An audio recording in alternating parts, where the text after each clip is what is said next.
વિદ્યાર્થી મિત્રો, સ્વાધ્યાય 4.3 એનો પ્રશ્ન નંબર 6, એક લંબચોરસ ખેતરના વિકર્ણનું માપ તેની નાની બાજુના માપથી 60 મીટર વધુ છે.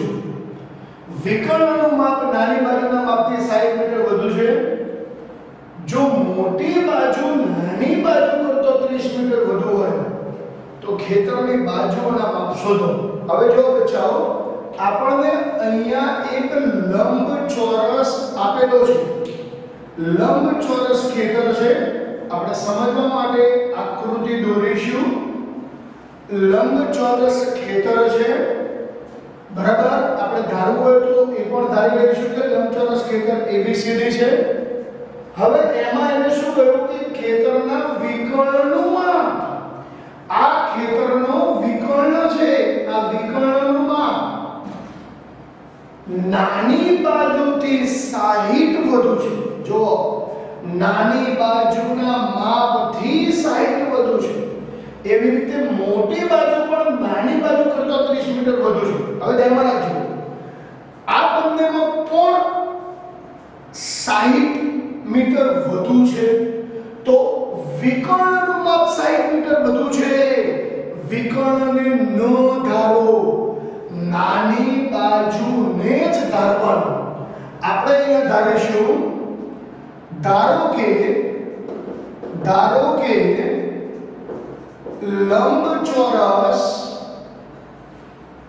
લંબચોરસ માં નાની બાજુનું માપ x છે. જોજો હો, વિકર્ણનું માપ નાની બાજુથી 60 વધારે છે. આ વિકર્ણ સાથે નાની બાજુ સાથે થી લાગેલું છે, તો વિકર્ણ ના ધરાય, નાની બાજુનું જ માપ ધરાય. લંબચોરસમાં નાની બાજુનું માપ x છે, વિકર્ણનું માપ 60 વધુ એટલે x વત્તા 60 થાય. વિકર્ણનું માપ નાની બાજુથી 60 વધુ, વિકર્ણનું માપ 60 વધુ છે એટલે એનું માપ x વત્તા 60 થશે. જો નાની બાજુનું માપ x છે, વિકર્ણનું માપ 60 વધુ એટલે x વત્તા 60 લખીશું. નાની બાજુનું માપ x છે, વિકર્ણનું માપ 60 વધુ એટલે x વત્તા 60 લખીશું. નાની બાજુનું માપ x ધાર્યું આપણે, વિકર્ણનું માપ 60 વધુ એટલે x વત્તા 60. થોડા આગળ વધીએ. મોટી બાજુ નાની બાજુ કરતા, જેની સાથે કરતા હોય આપણે ધારી લીધું છે, નાની બાજુ સાથે કરતા અથવા થી શબ્દ હોય તો એને જ ધારવાનું. નાની બાજુ આપણે x ધારેલી છે, મોટી બાજુનું માપ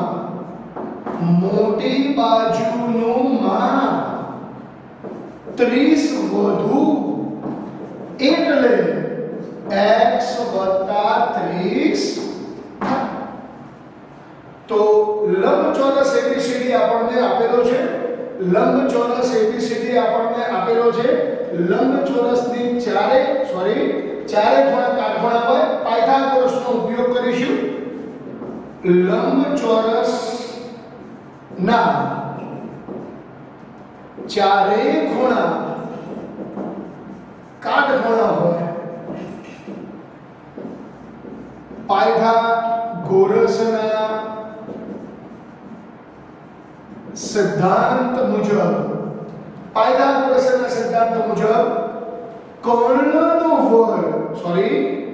વિકર્ણનો વર્ગ બરાબર નાની બાજુનો વર્ગ વત્તા મોટી બાજુનો વર્ગ. હવે વિદ્યાર્થી મિત્રો, વિકર્ણનું માપ છે x વત્તા 60, તો x વત્તા 60 નો વર્ગ. નાની બાજુનો વર્ગ, નાની બાજુ એટલે x સ્ક્વેર અને મોટી બાજુ એટલે x વત્તા 30 નો વર્ગ. ફરીથી વિકર્ણનો વર્ગ એટલે કે x + 60 નો વર્ગ, નાની બાજુ એટલે x નો વર્ગ અને મોટી બાજુનું માપ એટલે x + 30 નો વર્ગ. હવે વિદ્યાર્થી મિત્રો આપણે જોઈએ તો આવી હવાવાળા બે અહીંયા આવશે x² વત્તા આગળ આપણે બેઝિક વિડિયોમાં શીખેલા પ્રમાણે આખા કૌંસનો વર્ગ એટલે હવાવાળા બે યાદ રહી જાય એટલા માટે આપણે હવાવાળા બે નામ પાડેલું છે. આ બંનેનો ગુણાકાર એની સાથે 2 ગણો 6 * 12 120x 60 નો વર્ગ 3600. અહીંયા x² વત્તા આના હવાવાળા બે પાડીએ તો x² વત્તા આ બંનેનો ગુણાકાર એની સાથે 2 ગણો 30 * 60x + 30 નો વર્ગ 900. આ x² કટ થશે. આપણે આનું એક સરસ દ્વિઘાત સમીકરણ બનાવીશું. જોજો હો x² વાળું પદ હંમેશા પાસે રાખો. જો આપણે પહેલા લખે x² + 60x + 900. આ બંને પદો ઓલી સાઈડ ગયા, ડાબેથી જમણે જાય છે. એમના છેદનો બદલાય -120 x - 3600. અહીંયા છે x² + 60x, સોરી 60x 120 એનો સાદુરૂપ આપે તો -60x. આમાં મોટાનું ચિહ્ન અલગમાં બાદબાકી 120 માંથી 60 જાય તો -60x. મોટાનું પહેલા ચિહ્ન કર્યું, આ બે આંકડાઓની બાદબાકી કરી. 900 અને 3600 પહેલા મોટાનું ચિહ્ન, 3600 માંથી 900 જાય તો કેટલા બચે? 2700. બરાબર. હવે વિદ્યાર્થી મિત્રો 2700 ના એવા બે ભાગ પાડવા જેમની બાદબાકી 6 થાય, અને સોરી 60 થાય. અહીંથી દાખલો બે રીતે ગણાય. હું તમને બંને રીત બતાવીશ. એક ચાવી આપું છું.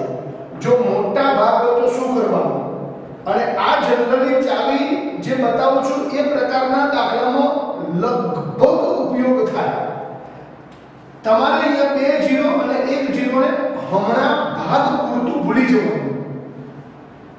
અહીંયા 2 0 દબાઈ દો, 1 0 દબાઈ દો. તમારે ખાલી 27 ના બે ભાગ પાડવાના જેની બાદબાકી 6 થાય. 27 ના બે ભાગ પાડો જેની બાદબાકી 6 થાય. તો ધ્યાન રાખો બચ્ચાઓ, આપણી પાસે ટોટલ 2700 છે.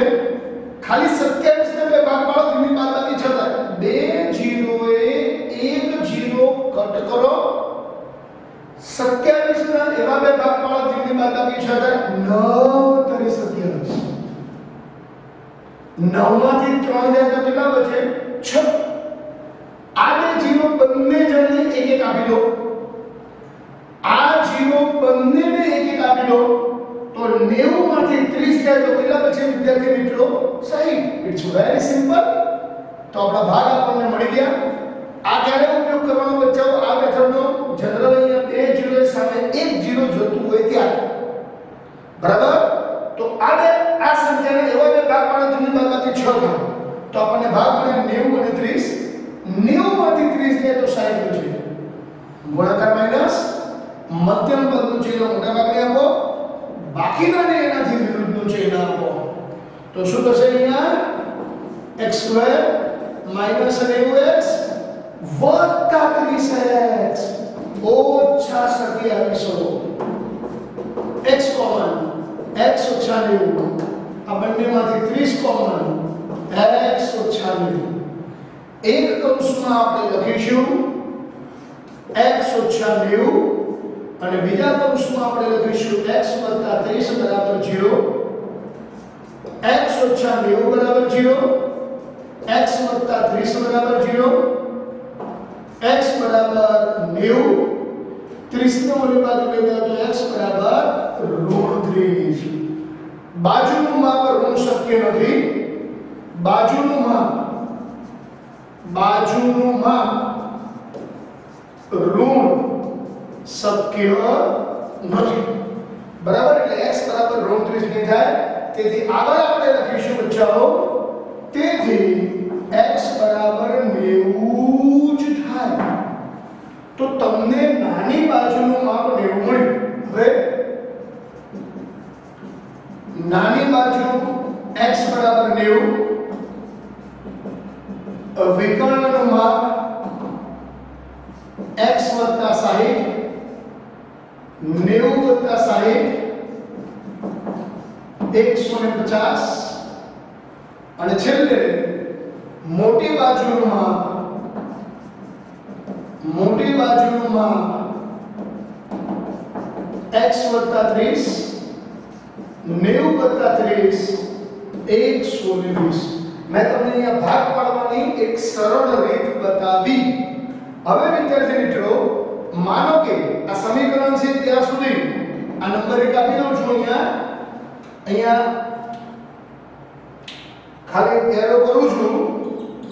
આપણે અહીંથી આ સમીકરણને દ્વિઘાત સૂત્રનો ઉપયોગ કરી અને એનો જવાબ મેળવીએ તો જો 90 જવાબ આવશે.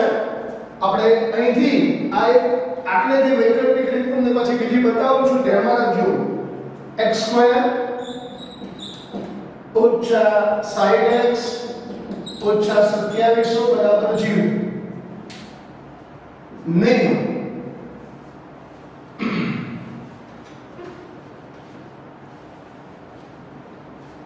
x² ઓછા 60x ઓછા 2700 બરાબર 0 ને આને આપણે આપણા પ્રમાણિત સ્વરૂપ સાથે સરખાવીશું. ax² bx c બરાબર 0 સાથે સરખાવતા x² સાથે 1 એટલે a બરાબર 1, x સાથે b x સાથે 60 એટલે b બરાબર -60, c બરાબર -2700. સૂત્ર આવશે આપણું b² - 4ac. abc ની વેલ્યુ મેળવ્યા પછી b² - 4ac સૂત્રનો ઉપયોગ કરીએ. b ની જગ્યા ઉપર -60 નો વર્ગ -4, a ની જગ્યા ઉપર 1, c ની જગ્યા ઉપર -2700. 60 નો વર્ગ થશે 3600, ઋણ ધન 27 થયા 108 0 0. સરવાળો કરો તો 0 0 8 0 0 1 4 14400 આપણો જવાબ આવ્યો. p² - 4ac નું વિવેચક d બરાબર હવે b² - 4ac ગ્રેટર ધેન 0 તેથી બે ભિન્ન અવાસ્તવિક બીજ મળ્યું. તો જો x બરાબર -b plus minus under b² - 4ac b² - 4ac upon 2a x minus सूत्रનો માઈનસ b ની value -60 plus minus b² - 4ac 14400 2 ગુણ્યા a ની વેલ્યુ 1 x બરાબર ઋણ ધન 60 14400 144 નું વર્ગમૂળ 12 થાય અને આ બે જેનો એટલે 100 નું વર્ગમૂળ 10 એટલે જવાબ થાય 120 ભાગ્યા 2. હવે અહીંથી આપણે આને છોટું પાડીશું તો x બરાબર 60 120 ભાગ્યા 2 અને x બરાબર 60 ઓછા 120 ભાગ્યા 2. x બરાબર 180 ભાગ્યા 2, x બરાબર 90, x બરાબર -60 ભાગ્યા 2 એટલે x બરાબર -20. ઋણ શક્ય નથી, બાજુનું માપ ઋણ શક્ય નથી. જો આ રેડ કલરથી જે મેં લખેલું છે એ તમે આ ઉપયોગ કરી શકો છો. આ રીતે તમને x અને 30 x ની વેલ્યુ મળશે અને પછી x બરાબર 90 થાય અને પછી આ આપણે લખી શકીએ. તો આ આપણો જવાબ છે. તો ચાલો બરાબર તમે બંને રીતમાંથી ગમે તે રીતનો ઉપયોગ કરી શકો છો. આમાં મેં તમને એક નાનકડી ચાવી આપી છે. તે જનરલી બે જીરો હોય ત્યારે સામે એક જીરો દૂર નથી કરવાનો, એટલે એને ભૂલી જવાના અને 27 ને ખાલી બે ભાગ પાડવાથી બાદબાકી 6 થાય તો આપણને સરળતાથી ભાગ મળી રહેશે. તો આ રીતે બચ્ચાઓ આપણે આ દાખલાને ગણવાનું છે. It's very easy and very super. Enjoy this sum. Thank you very much.